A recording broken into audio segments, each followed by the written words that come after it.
Eastern Europeans filed the horns off Isis statues and resold her as the Virgin Mary.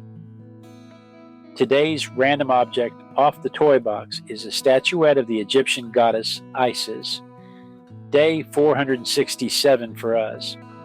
And I don't think I've ever drawn her in watercolor with the facts attached before. So this time I wanted to focus on the statues themselves, not just the goddess.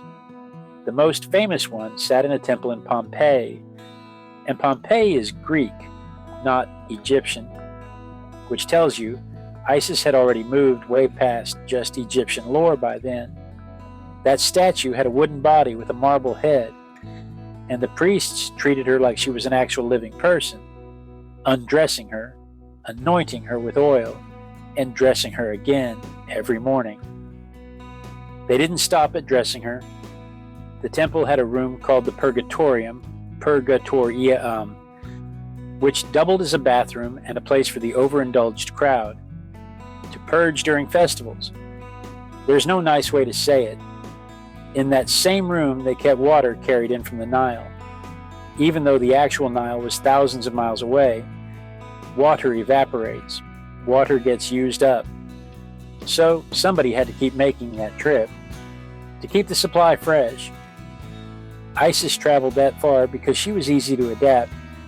She could stand in for other goddesses, Aphrodite especially. So the Greeks marketed her as their equivalent and built her temples right alongside their own gods.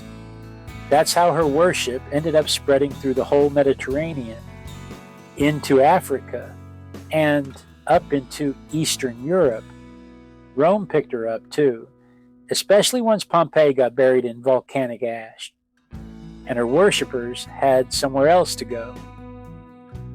The strangest Isis statue I found isn't one anybody's ever actually seen.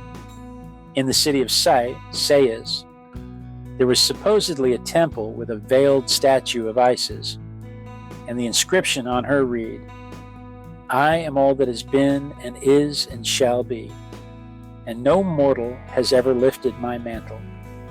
That's a dare if I've ever heard one. The only reason we know that statue existed is because Ptolemy, Ptolemy, and Pliny the Elder wrote about it. And by the time they did, the temple itself had already been gone for close to 2,000 years. That's where the phrase, the veiled Isis, comes from. Shorthand for a truth you know is out there, but can never actually get to, because the thing itself is gone.